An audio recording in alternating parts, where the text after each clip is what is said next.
Well, thank you, Marianne, for your incredibly kind and gracious words. Thank you for the privilege of being able to work with you, to learn from you, and thank you for being the role model that you are to so many of us. Thank you so much to Mark, to Bill, to everyone from Becket, to Seamus, whose achievements are extraordinary and before our eyes tonight. I want to say also how special it is that friends that are a real blessing to Leah and myself are here in the room. President of Yeshiva University, Rabbi Dr. Ari Berman, Roger and Susan Hertog, Sandra Gerber, my Rabbi, Rabbi George, and I'm so honored to be sitting next to and in the presence of Attorney General Michael Mukasey.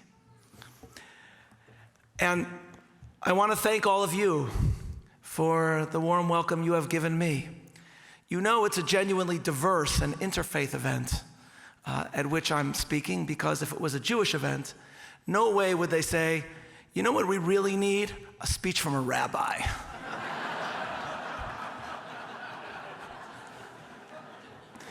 But wait, he's not only a rabbi, he's also a professor. Wow. No one ever says, ooh, a professor. Let's make sure they speak. It's like that story of the professor who's grading exams, and he sees on one of the pages of the exam booklet, a student wrote, Professor, I want you to know, if I had 1 hour left to live, I would want to spend that hour sitting in your class. And he's very flattered, and he turns the page, and he sees the student continues, because Professor, an hour in your class feels like an eternity.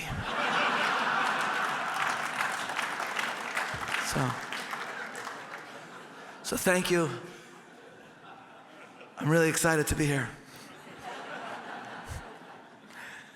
It's an incredible honor and a daunting task to mark this milestone on behalf of Becket. And in seeking inspiration, I look to the first time that an anniversary celebrating religious liberty was marked in America. One all the more striking because it occurred even before the founding, and because it was inspired by a verse in Jewish scripture, a verse that America helped make famous. The story begins in 1701, when William Penn enshrined in Pennsylvania a charter which established a right to religious liberty, freedom of conscience. It included the words in which Penn insisted that no one shall be in any case molested or prejudiced to engage in religious worship, place, or ministry contrary to his or their mind, or to do or support any other act or thing contrary to their religious persuasion. Penn called this document, the charter that demanded religious freedom, his holy experiment. William Penn's protege was a man named James Logan, who was one of the foremost experts in Hebrew in America.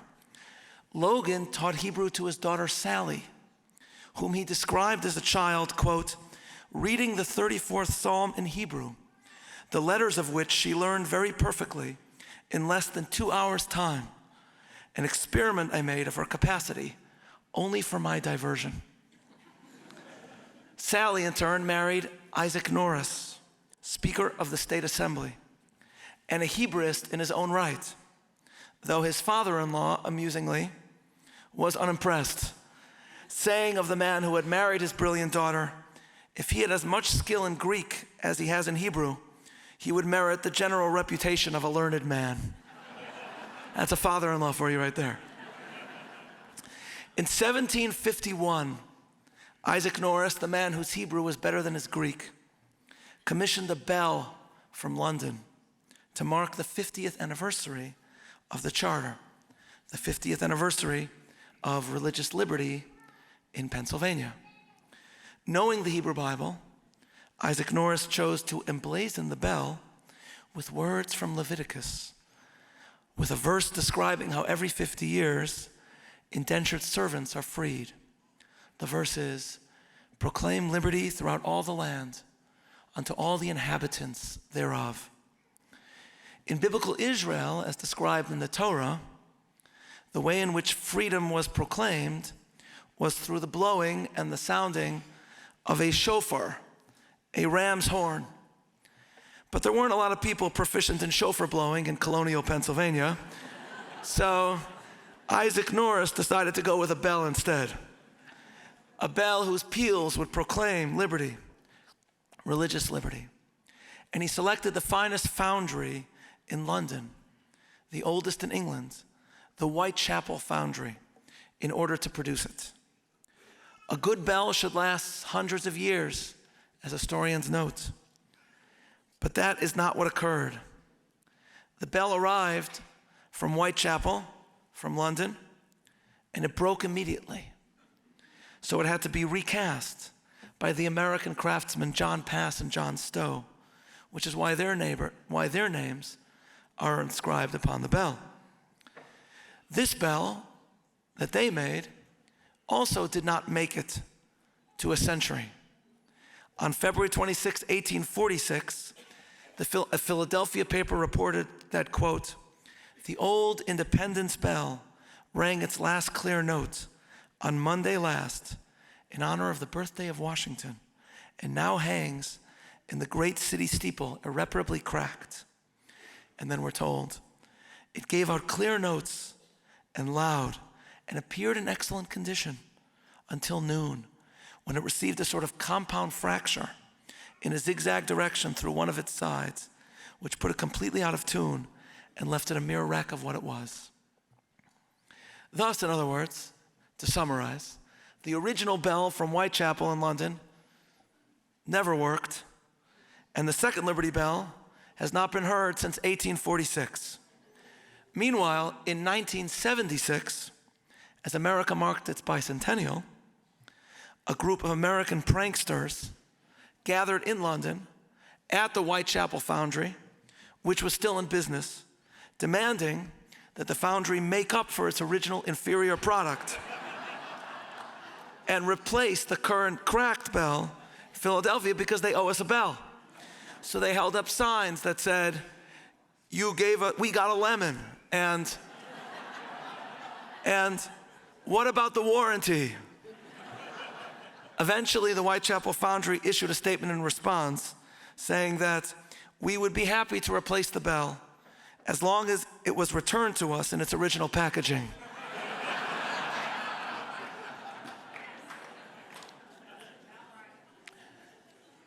Given all this, given that the story of the bell is a tale of fracturing and silencing, a cynic might say that the Liberty Bell is, well, not all it's cracked up to be. You ask for a rabbi, you get puns. That's what happens. But we know that the bell has lost none of its symbolic power, and thus the story of it being seemingly silenced provides us with a meaningful metaphor. There are always challenges to the unfolding of liberty. There have always been those that questioned or attempted to undo the American experiment, who have sought to silence or efface the American idea. But liberty is not first and foremost about a bell or a shofar. These are external symbols. What truly proclaims liberty is action.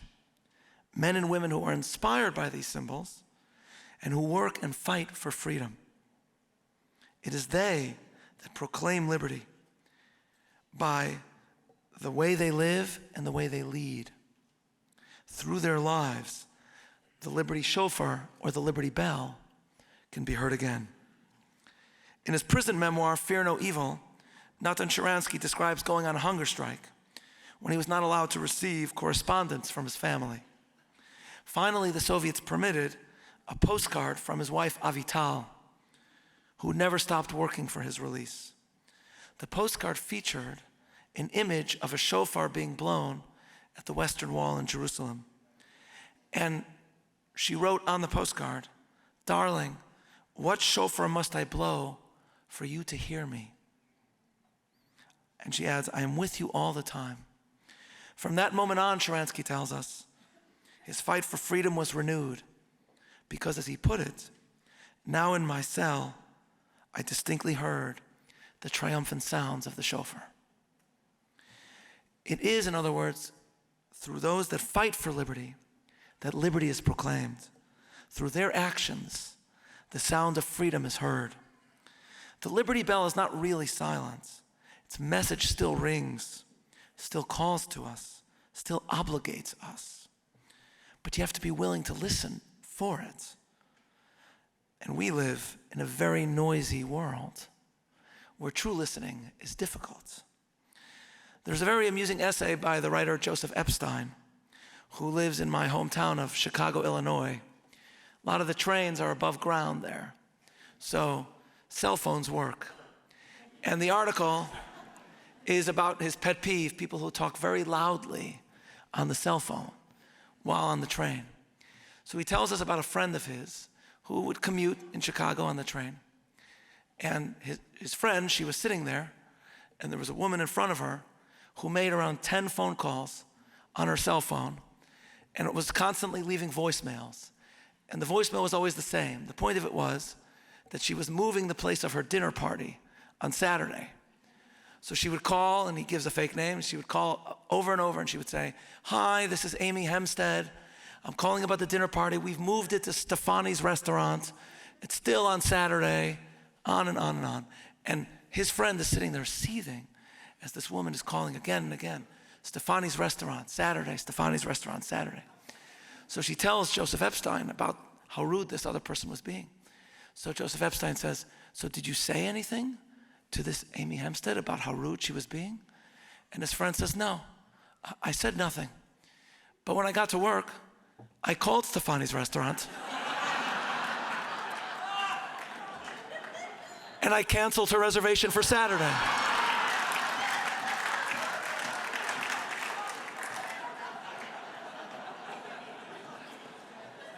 So we live in a cacophonous cultural cocoon in which sadly faith is treasured less and less. But the exceptional story of America has always been one in which exceptional individuals have listened for what is important and made the sound of liberty manifest in their own lives. On D-Day 1945, as the troops were about to land at Normandy, Philadelphia Mayor Bernard Samuel struck the bell with a mallet, and the recorded tones were broadcast. Speaking 40 years later, in 1985, at Puente Hoc, Ronald Reagan reflected what that must have meant for those that landed in France, and how faith sustained men like Colonel Robert Wolverton, who prayed with the troops before the landing and died soon after, and General Ridgway, who meditated on the Bible the night before. Speaking of those who fought at Puente Hoc, Ronald Reagan said, "The Americans who fought here that morning knew word of the invasion was spreading through the darkness back home. They fought and felt in their hearts, they thought or felt in their hearts, though they couldn't know in fact, that in Georgia, they were filling the churches at 4 a.m. In Kansas, they were kneeling on their porches and praying. And in Philadelphia, they were ringing the Liberty Bell." And then Reagan continued, and he said, "Something else helped the men of D-Day. Their rock-hard belief that Providence would have a great hand in the events that would unfold there, that God was an ally in this great cause. And so," he said, "the night before the invasion, when Colonel Wolverton asked his parachute troops to kneel with him in prayer, he told them, 'Do not bow your heads, but look up so you could see God and ask his blessing in what we're about to do.' Also that night, General Matthew Ridgway on his cot, listening in the darkness for the promise God made to Joshua, 'I will not fail thee nor forsake thee.'" Reagan concluded his speech by saying, "Here, in this place where the West held together, Let us make a vow to our dead. Let us show them by our actions that we understand what they died for. Let our actions say to them the words for which Matthew Ridgway listened. I will not fail thee, nor forsake thee. So he said, and the point is that if we act accordingly, a bell of liberty once rung, no matter how seemingly broken it might be, can be heard generations later if we do not fail or forsake the vision that it embodies.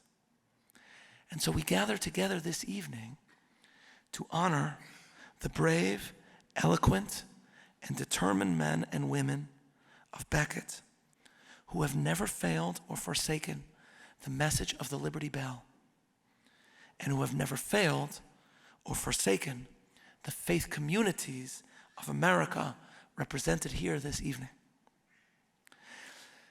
Becket has been a part of my life for over a decade, and in preparing these remarks, I was trying to figure out how that happened.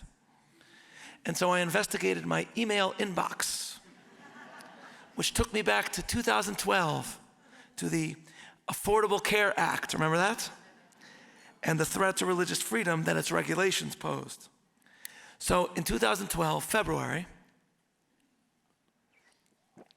I received an email from the House Oversight Committee explaining that they were seeking testimony from, quote, religious leaders to highlight how the administration's actions will negatively impact the important spiritual and material work of religious institutions.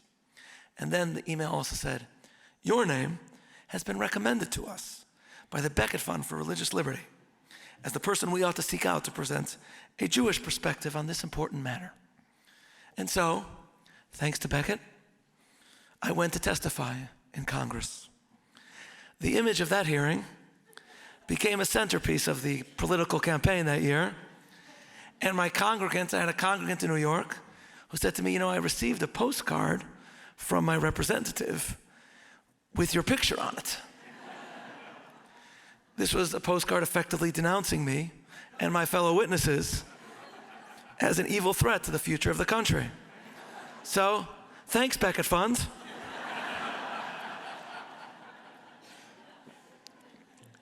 But liberty endures and advances because of those that say no, and because of those that have the courage to stand with those that say no. In the face of this threat to religious freedom, the Little Sisters of the Poor came forward, and they found excellent lawyers to represent them. We hear a lot in demographic discussions today about the rise of the nones, N-O-N-E-S, those that claim no religious affiliation. But this was the real rise of the nuns. Yeah.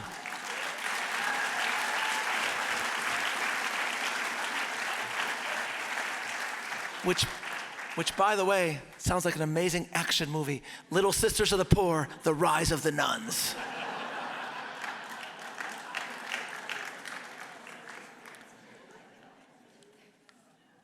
I was honored to join the Becket board around that time, and I'll never forget the pride I felt when I received a call in the summer of 2014 to be told that Becket had won the Hobby Lobby case, another case centering on this issue, and the relief I felt in the knowledge that the cause of liberty and the call of liberty would not be silenced.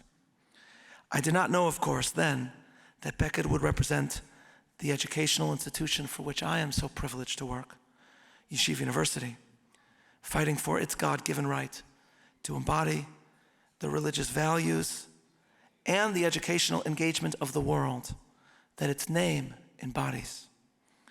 It is a reminder, as Mark said, that what affects one faith community affects us all. So many of us here tonight have similar stories of how grateful we are that in this all too noisy, all too cynical world, Becket has stood up for us and has not allowed the Liberty Bell to be silenced.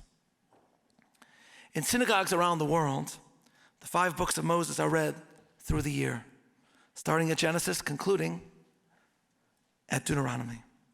As it happens, Jews this Sabbath will read the words chosen by Isaac Norris, only in the original Hebrew.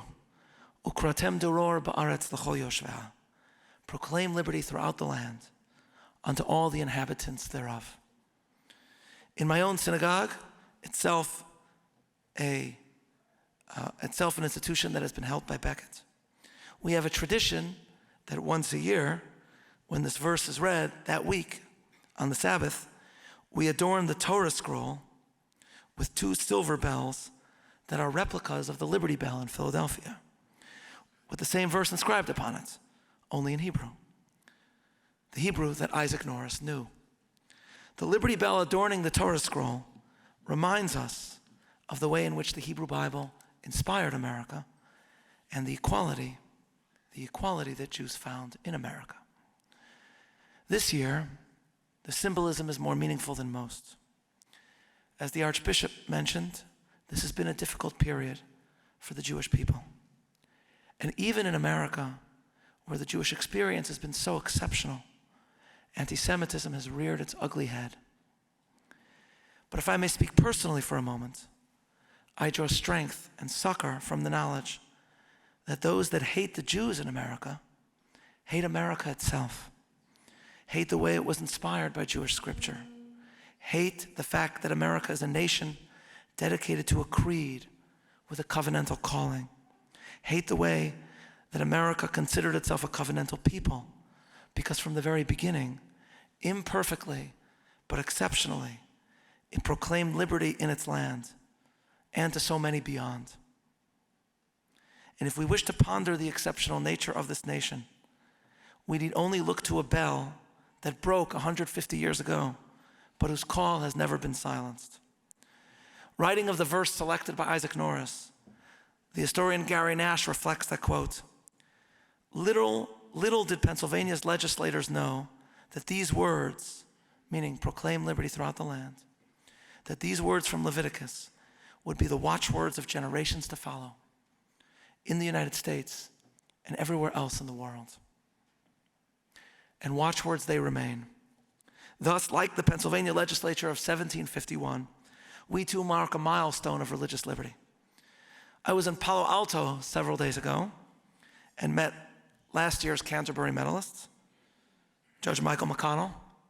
And Judge McConnell commented to me that the Becket Fund was one of the few organizations in America that has profoundly impacted this country in the last few decades for the better, and without whom America would be very different. He was right, because case by case, brief by brief, argument by argument, victory by victory, the lawyers of Becket have steadily and steadfastly proclaimed liberty throughout this land, and they will not stop proclaiming liberty in this land until they have achieved it for all the inhabitants thereof.